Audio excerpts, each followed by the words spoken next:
What so proudly we hailed at the twilight's last gleaming, whose broad stripes and bright stars through the perilous fight o'er the ramparts we watched were so gallantly streaming, and the rockets' red glare, the bombs bursting in air, gave proof through the night that our flag was still there.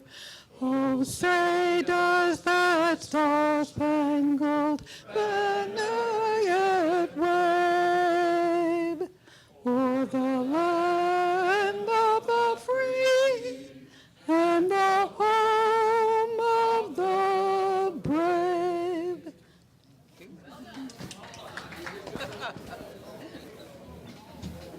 Hey, Philip. Sydney, would you, Sydney?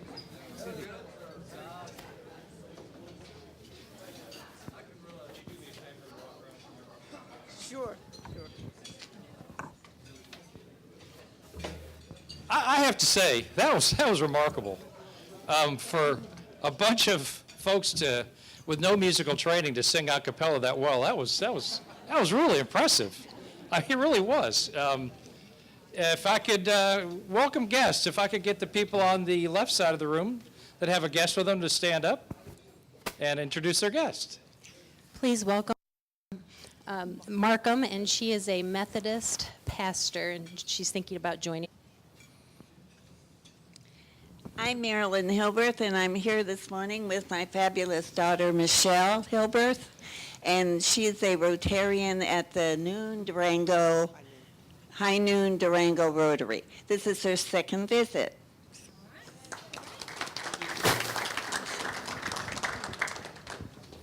The middle of the room, over here toward the right. Got some over here.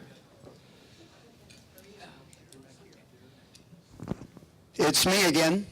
I have a great friend and guest joining us today, Andrew Wainwright. Andrew is a past Rotarian in England and is interested in joining. He is also a world-renowned composer, arranger, and has won many international awards for his musical arrangements, and is currently the editor of British Bandsman.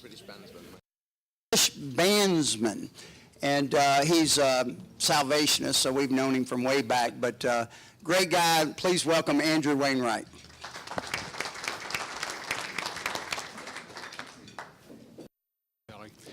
It's my distinguished pleasure to reintroduce Carl Kuby, Sr. He, as everybody remembers, was our Grand Marshal for this past year's parade, and it's great to have him back today, and he's going to be recognized in a few minutes as well. Thank you.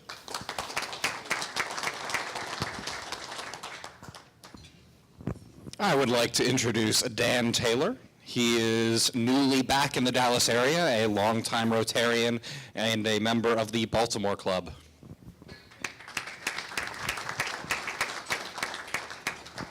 I'd like to introduce Paul Studebaker. He is, this is his second visit, and he is a guest of my sponsor, Sean Foster, and happy to have him today.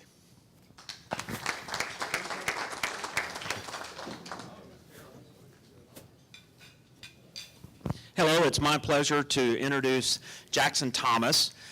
Jackson is from Highland Park, went to Highland Park High School, graduated from Baylor University. He's with Summit Funding. They're a residential mortgage company here in town. He works with his two brothers, which is kind of unique, all three brothers working together in the same company. This is his very first Rotary meeting, but he did mention, he said he thought his grandfather had been involved with Rotary, which is all pretty cool. So I'm anxious for him to be here and be a part of our club. Thank you. Hey, welcome guests. Elaine, would you stand up and show everybody your shirt? If you, for y'all that can't see it, Elaine's shirt says "Girls Just Want to Have Funds."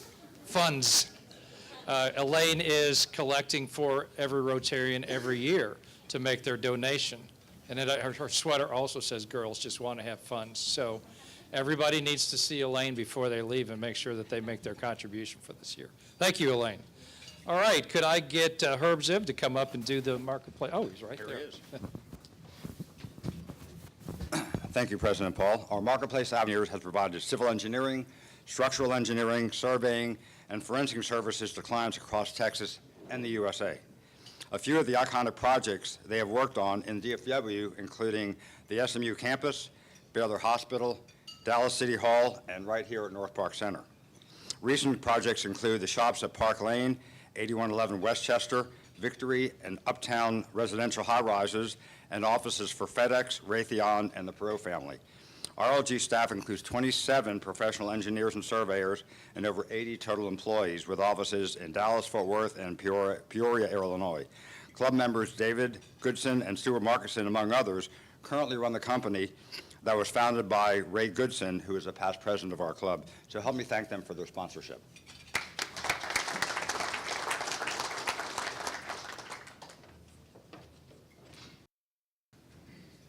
Thank you, Herb. And now if we could get Greg Pape, past president, to come up and talk about the Rotary International Foundation. Thank you, President Paul. If you haven't noticed, look down here at the banner. Prevention and resolution, disease prevention and treatment, water and sanitation, maternal and child health, basic education and literacy, and economic and community development. One of our steadfast veteran members, a past president, a member for 16 years. If he'll come up today, we want to shower him, crown him with his 9th level contribution as a Paul Harris Fellow, Philip Bankhead.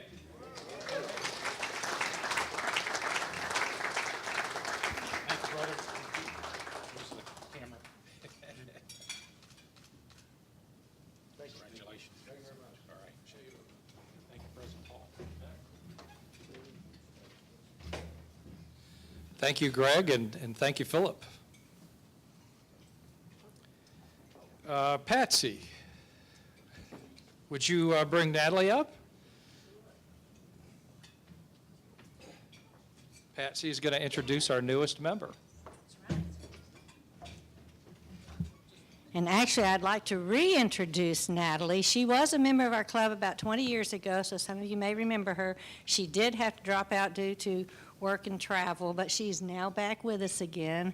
And I look forward to having you all hear her new member speech. I've known her for over 30 years, and she has a remarkable story of how she got here, growing up in South Vietnam, and just how she arrived in this country and what she had to go through. It's an amazing, amazing story. So we want to welcome Natalie Byer. Natalie, welcome back to the club. Here's your book of information. You probably know all that's by heart. And okay. Mr. Clinton needs a.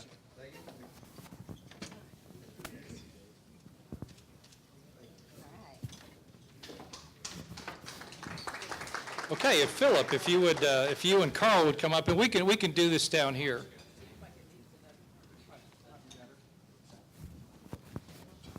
We want to recognize Carl Kuby Sr. as an honorary member.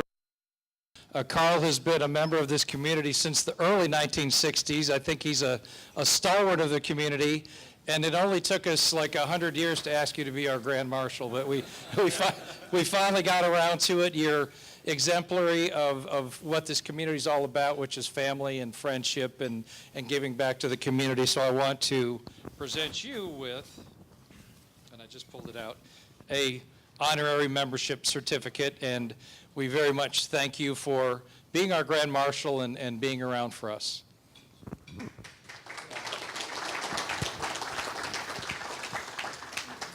I just got back from Germany, and I was very much surprised. In my hometown, they have 4 chapters, and my cousin was president of one of them.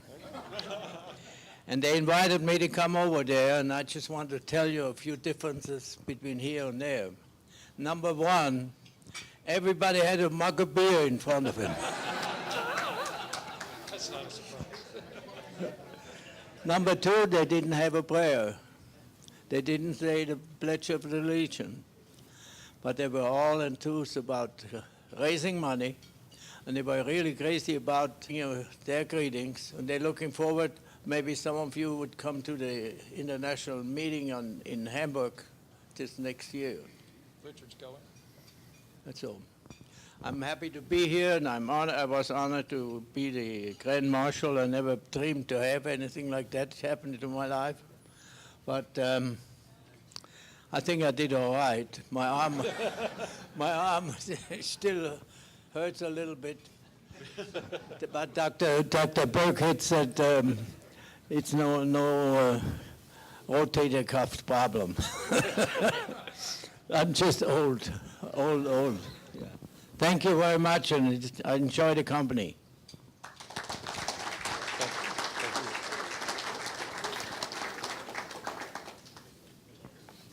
Thank you, Mr. Kuby.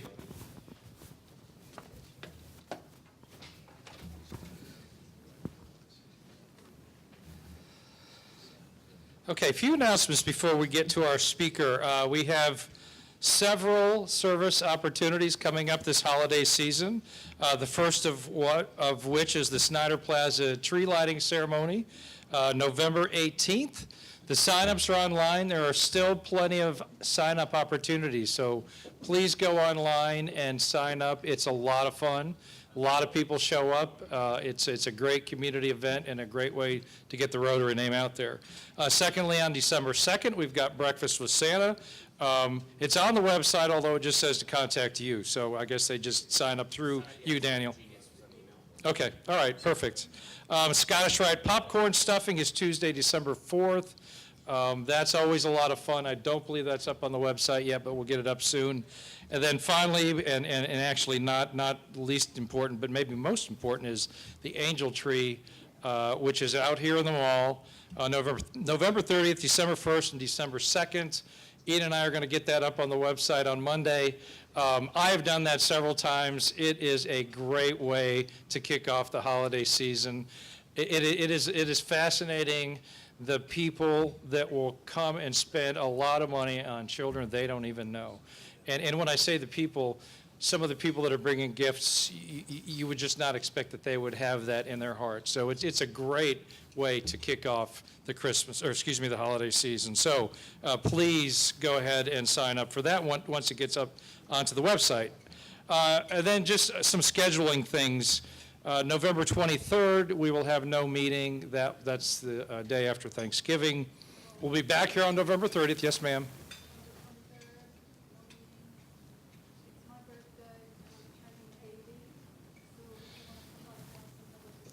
So the real reason we're not having a meeting on November 23rd is because it's Elaine's birthday, and everybody needs to be at North Park shopping for her birthday present.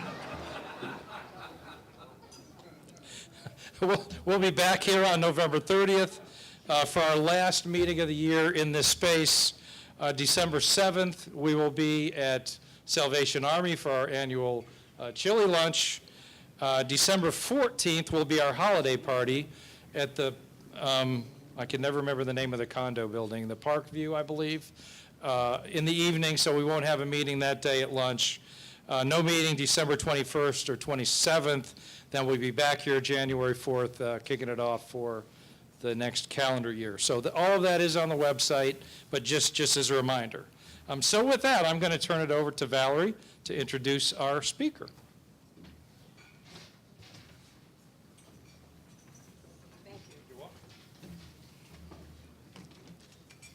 About 3 or 4 years ago, I'm in Total Wine. And I call my son, my millennial son, and I say, I'm in the beer aisle. What do you want? So I don't know about you, but when I was growing up, my parents drank Heineken's. And I drank Schlitz, or with that thing called Pabst Blue Ribbon, PBR. Do you remember that?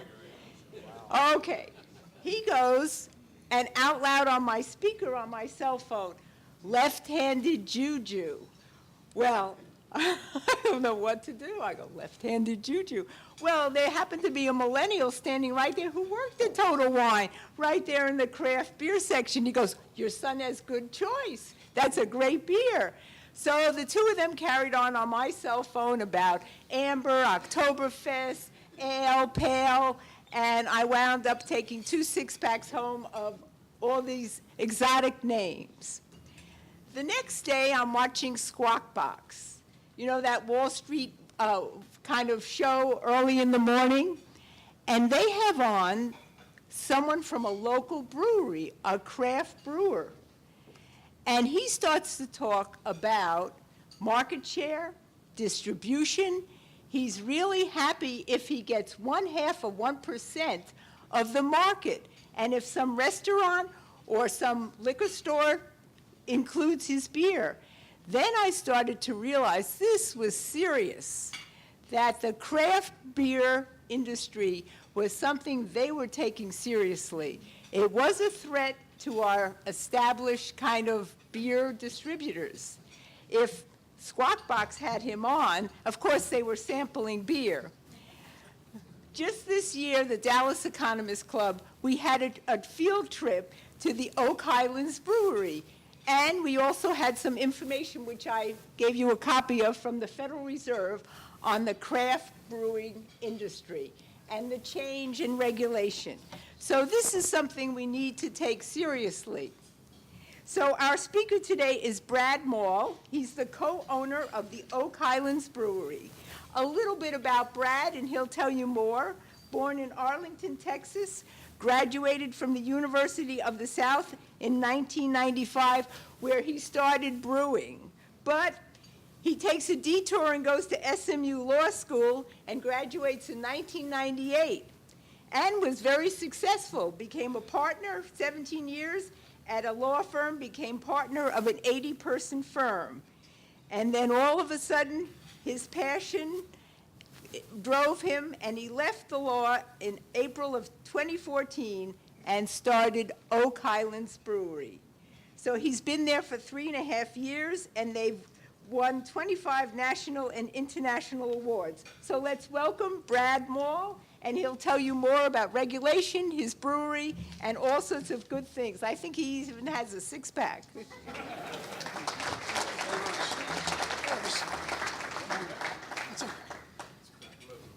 Let's get them going.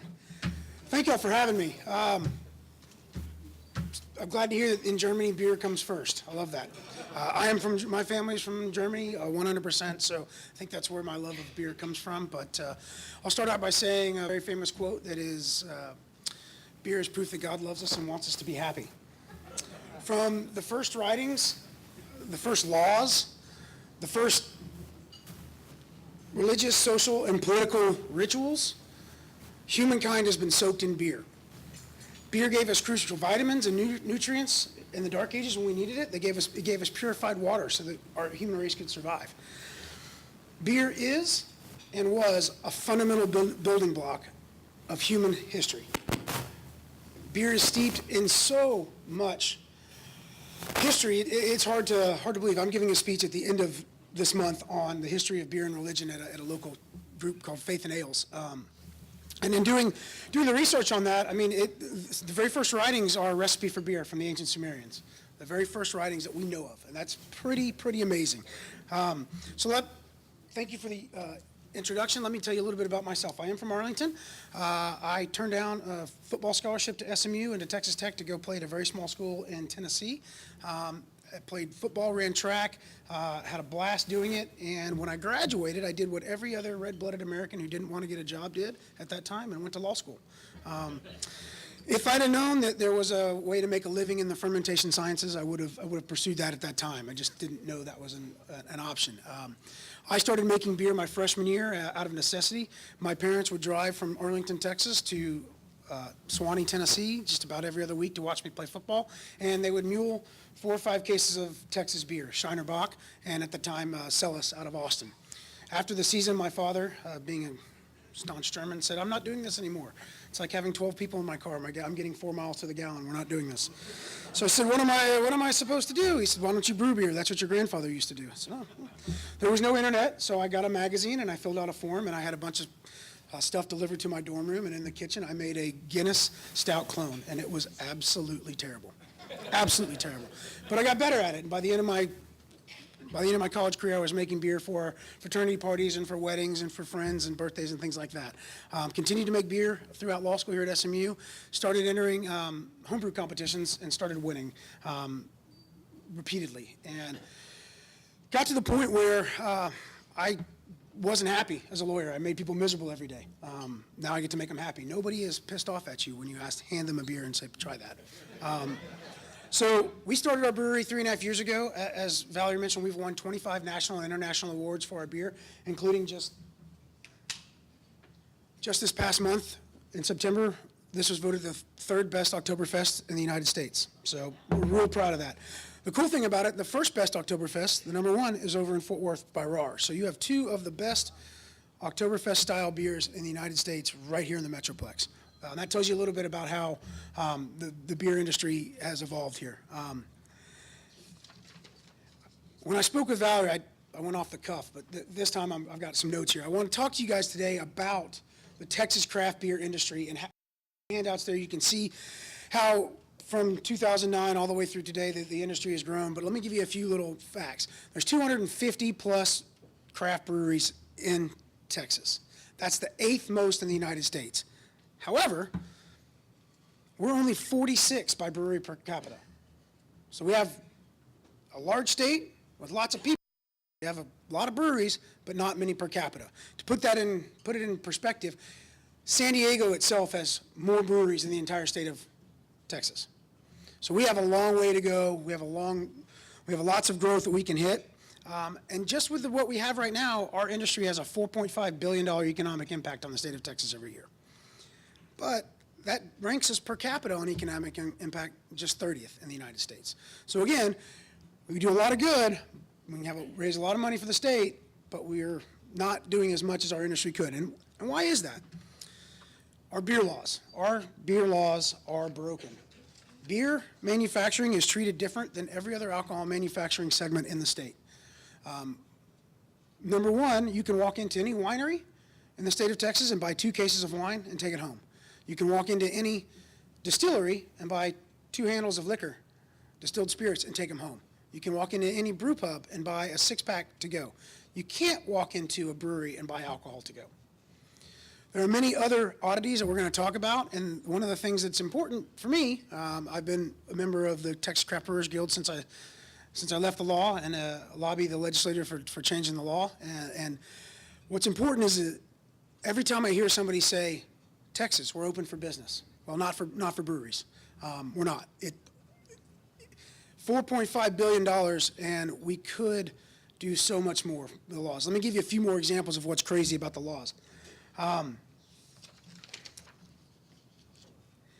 They were written right after Prohibition was repealed.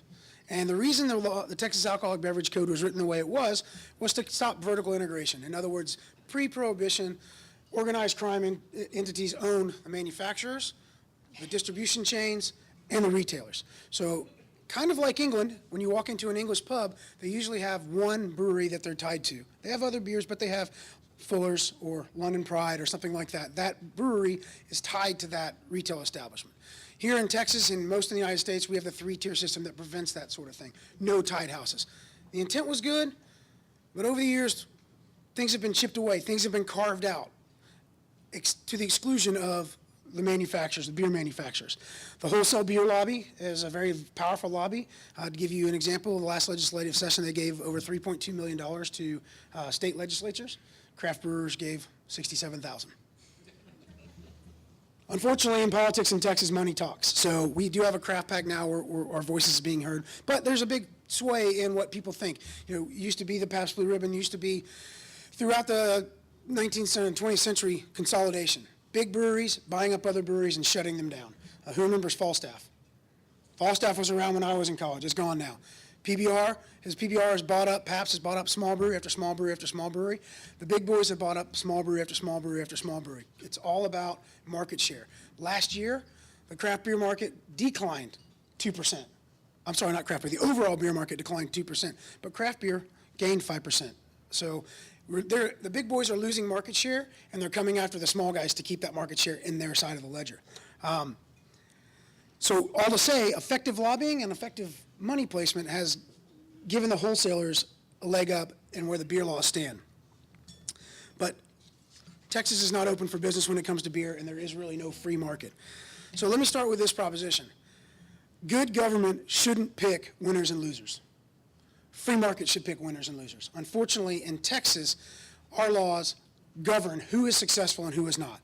Let's start with what the law says I can and can't do. As a production brewery, I am only allowed to produce 40,000 barrels of beer before I am forced to sign with a distributor. Why? That number was just picked out of thin air by the wholesale distributor lobby. There's no reason for that. What that does is it puts an automatic cap on my success. A distributing contract costs around 30% off the top. So if I sell a case of beer for $30 to a retailer, I have to sell it for $21 to a wholesaler. And then the wholesaler keeps that 30% and sells it to the retailer for $30. So that's the cost of them taking my beer from point A to point B.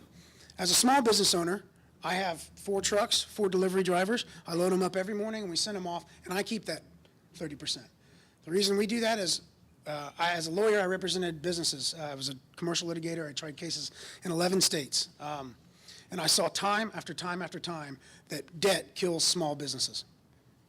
Investors don't have to be paid back tomorrow, but the bank always needs its money.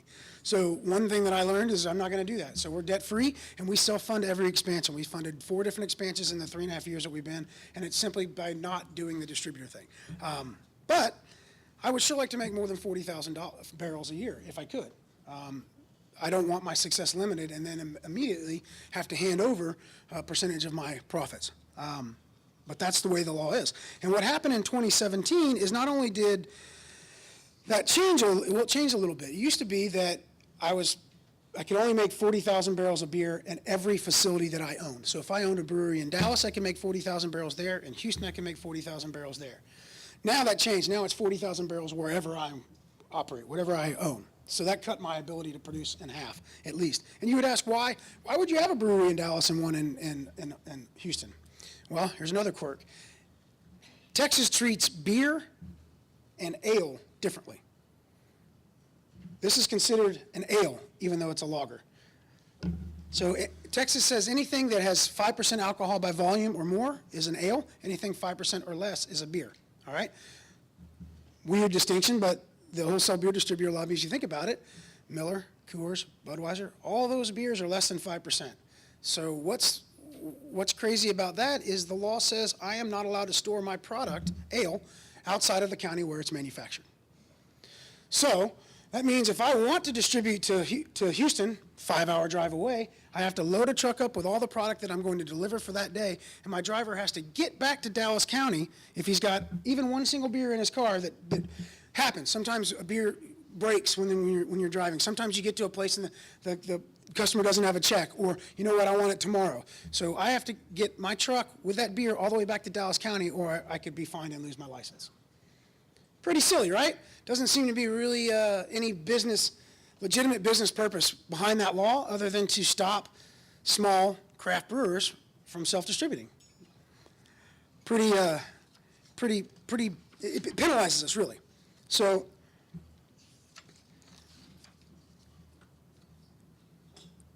I self-distribute in Dallas-Fort Worth, and I have a distributor in San Antonio. I would like to open up another brewery in Houston, but that's another capital expenditure we have to talk about on a different day. But the reason for that is the silly, silly laws. One of the other things that is absolutely crazy is that franchise laws in Texas, when it comes to breweries, are crazy. So if I sign a distribution agreement, which I did in San Antonio, the law says that I am prohibited from terminating that contract or failing to renew that contract unless I have good cause. So I can't, and the statute says we can't even contract into our contract that we would like to waive that provision. So it's a perpetual contract. I am tied to that distributor unless and until they do something that constitutes good cause under the statute. There's no other type of contract law in Texas that does that. You are constitutionally guaranteed the right to a trial by jury in the Texas Constitution, but the Supreme Court has said you can waive that right by contract. You can waive your fundamental right to a trial by jury, but I cannot get out of a distribution contract that I sign. So let's talk about what's good cause. My distribution contract in San Antonio covers 17 counties. Right now, my distributor distributes beer to 12 of those 17. Even though they refuse to sell beer in the other counties, that's not good cause for terminating my contract. Right. It's crazy. And why? Because the wholesale beer distributor lobby likes to line its pockets at the expense of the manufacturers. There's no other way to say that. I can't get out of my contract even if they refuse to sell my beer. That seems silly, right? It gets worse. So even though I can't get out of that contract, they can sell my contract to somebody else, and I have no say over it. So I decide, you know what, I've looked at the 20 distributing companies in the Hill Country, and I like Company A. Company A can decide at any time, you know what, it's not working out for us. We're going to sell your distribution rights to Company B. And I have no control over that. That's not a reason to terminate a contract. It's not a reason to renew. I'm stuck with it. I'm stuck with somebody I didn't contract with. Pretty crazy. It gets worse. So, in 3.5 years, we sell beer to over 750 bars and restaurants and grocery stores in Dallas-Fort Worth. Nobody helped us do that. We hit the streets. We went and talked to beer buyers. We made a quality product, and we built a brand in the Dallas-Fort Worth area. If I sign with a distributor, I have to give them all of my contacts. I have to give them all of my customers. They cannot pay me for the value of my brand. That's a gift to the distributor. Now, what happens if at the end of a term, I find good cause to terminate my contract? I have to pay that distributor the value, fair market value of my brand in the marketplace to get out of my contract. But he never paid me for. So I created a brand that generates $2 million in gross revenue a year. I hand that over to the distributor for free, sign a contract that I can't get out of. When they screw it up and I can finally show good cause, I then have to pay them the fair market value of their contract. So let's say that's a 2-year contract. We terminate 1 year. That's $2.2 million I'd have to pay them to get out of that contract by state law. How is that fair? How is that a level playing field for anyone? It's not. It's not. So it makes it very hard for small breweries to succeed. The good news is, in spite of these incredibly terrible laws, we are flourishing. I employ 13 people full-time. They live in the Lake Highlands area where my brewery is. We contribute to our community. Let's see, last year we raised $50,000 for the Dallas Area Rape Crisis Center, a local charity here. And over the 3.5 years, we've raised over $100,000 for them. This can, you can see it's got pink on it. My wife is a breast cancer survivor. 10% of the proceeds from this beer goes to a different local breast cancer charity every year. We've raised over $50,000 for local breast cancer charities. I am a firm believer, just like all of you are, that it is a privilege to get to do what I get to do, and I need to give back to my community for doing that. We donate to all the schools. People are looking at, what I'm getting at is, people look at breweries and say, oh, it's a sin, it's one of those things you're mad, it's like smoking, you're drinking. The companies make such an impact on our community. In Highland Park, you have Michael Pedicolis. He's one of your neighbors. His company is a brewery down in the Design District. Gives incredible amount of money back to the community. It is a pleasure for us to get to do what we do. Like I said, I made people miserable for 17 years, so now I'm happy to give them money back and to help them whenever they can. Now, so I talked about the distribution rights. I talked about the beer and ale distinction.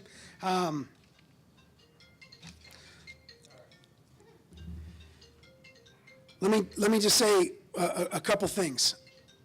One, in closing, one other really weird thing that happened in 2017 was a law was put in place to help craft brewers that no craft brewer wanted. What happened in 2017 is the value of my business was decreased by 1/3 the minute House Bill 3287 was signed into law. What that bill does is limit the amount, or limit the people who can have a tap room. So at my brewery, I have a business that's open to the public on Thursdays, Fridays, and Saturdays, where you can come into my brewery and you can have a glass of beer watch TV, eat barbecue, whatever you want to do. We have a nice little restaurant bar. 3287 said that if you make or become associated with a brewery that makes more than 125,000 barrels a year, you no longer can have that tap room. So, other than it being an illegal taking, which we're going to be sued over, but I will say this, that immediately impacted a brewery in Texas. Has anybody here ever heard of a brewery called Oscar Blues? Oscar Blues is out of Colorado, and they decided rather than opening up another brewery on the West Coast or the East Coast or somewhere in the Southeast, they're going to come to Texas because it's in the middle and they can ship beer better. Spent $10 million in Austin, built a state-of-the-art facility. They employ 100 people. They had opened in September, and the law went into effect, I think, in October.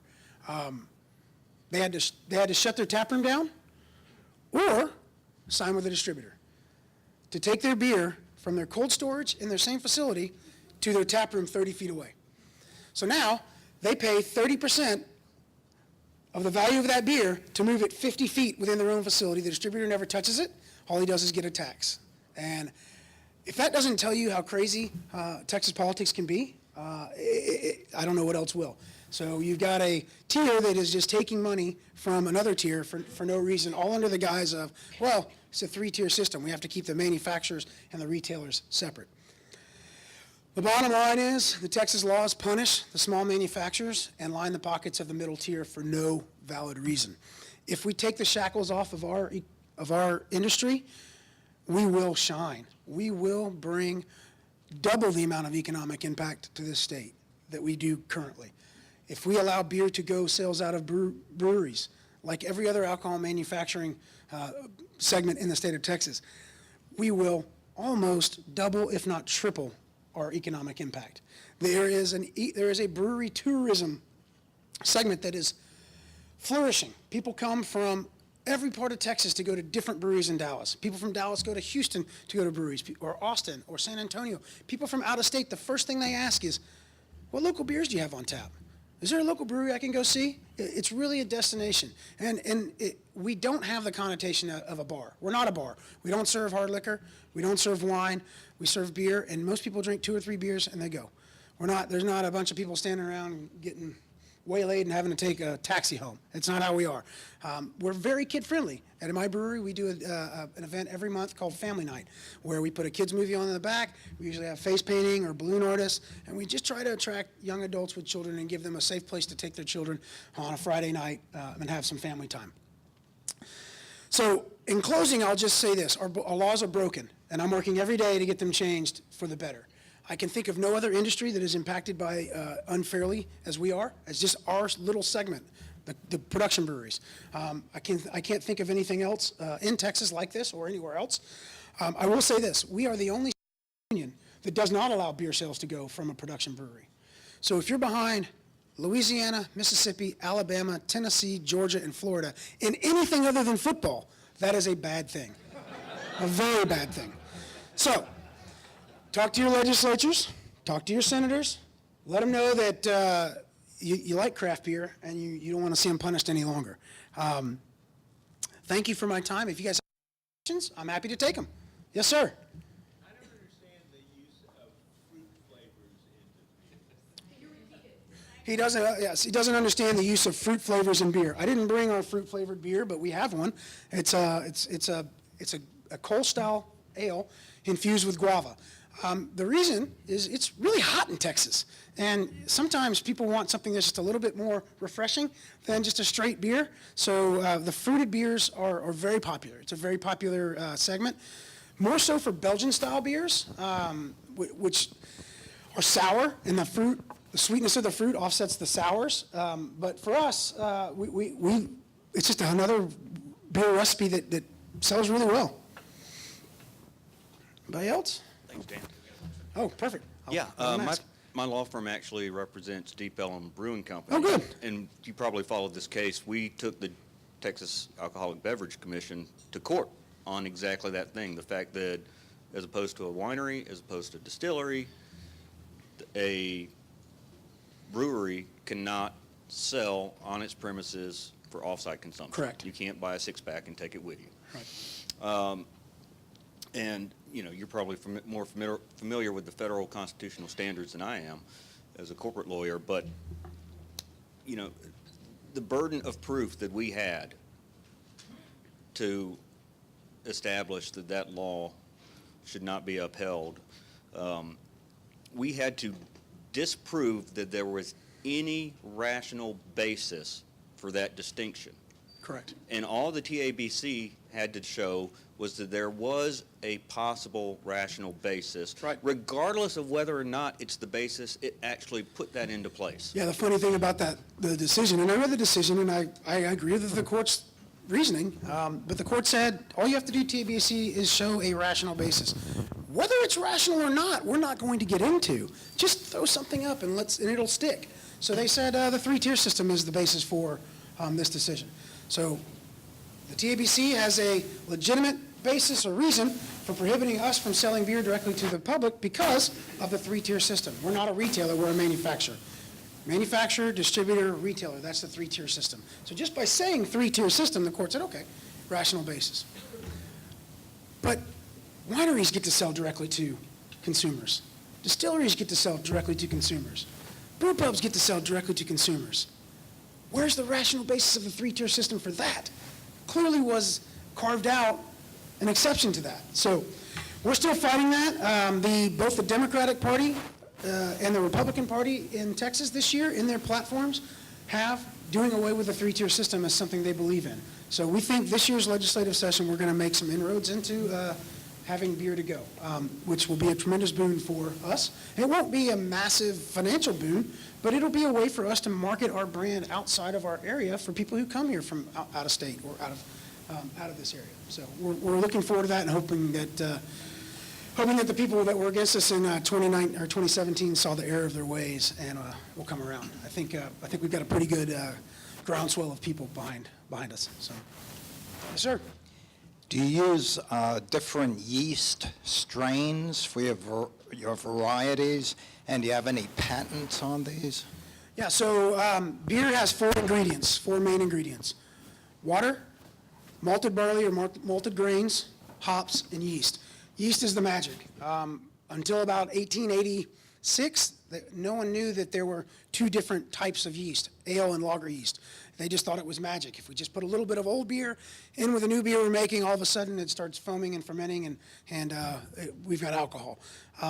It really wasn't understood. Now we understand it tremendously. There are over 700 different strains of yeast identified, just brewer's yeast. There's over 4 million strains of wild yeast. There's billions and billions of spores of wild yeast in the air right now. So that's what happens if you leave fruit out and you see fruit flies and it sours. That's yeast eating those sugars, and they are making alcohol. The yeast you put in your bread is eating the sugars from the flour and making a small amount of alcohol that ultimately gets cooked out when you bake bread. So that's the magic process. Yeast eats the sugar, makes alcohol, and gives off CO2, which is a good thing for plant food. So to your point, most breweries use 2 or 3 different strains of yeast. We have at least 12 that we use. And the reason we do that is we want to make sure that our beer is true to the style that it is. So for example, this beer is a light German lager that's from the town of Dortmund. Our yeast that we use is from the town of Dortmund. This beer is a Dunkelweizen, which is a dark wheat beer. It uses a yeast strain from Munich.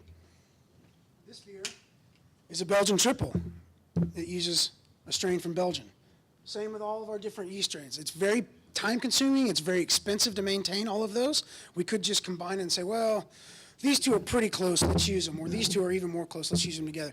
But it wouldn't be the same. Your beer wouldn't be just like a beer from Dortmund or just like a beer from Cologne, Germany. So it's very important. We also treat our water. Dallas water is amazing for brewing great beers.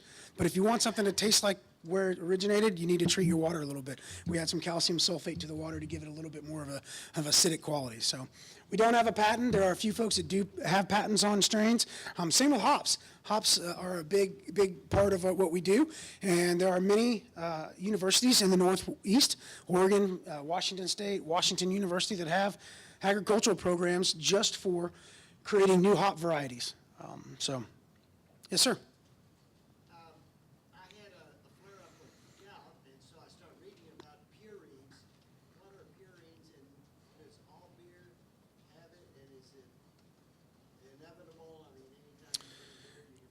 Well, I'm not a doctor. I do play one on TV. I don't know. I don't know. I do know that beer is not gluten-free. Barley has gluten. There are ways to eliminate gluten from beer. It used to be you had to use sorghum, and that never tasted like beer when it was done. So, but now through various scientific processes they've discovered in the last 10 years, you can add an enzyme to beer while it's fermenting, and it will get rid of gluten and it will get it below the level of gluten-free for the FDA. So that's a great thing. So you're still able to use the 4 main ingredients for beer and create a gluten-free beer for those that are gluten intolerant. Mr. Kuby, did you have a question? Yeah, well, I just came back, and we grew up right next to a brewery. As a kid, we would lay on the sidewalk and look into the basement. The basement was about 5 times as big as this room, and they put fresh barley in there, and then they sprinkled water over it. Then they heated it up to about 100 degrees, which we enjoyed the heat coming out of there. And then that smelled so good until they had the little sprouts about that long, and then they toasted. Yes, sir. The barley and made malt out. That's of it. right. But I was over there in Germany. That's what I want to bring up.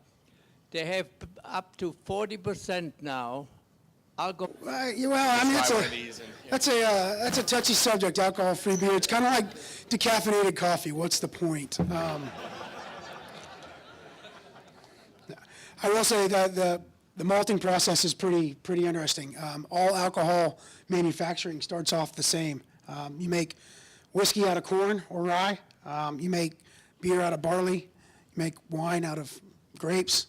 You make vodka out of anything that has sugar, really.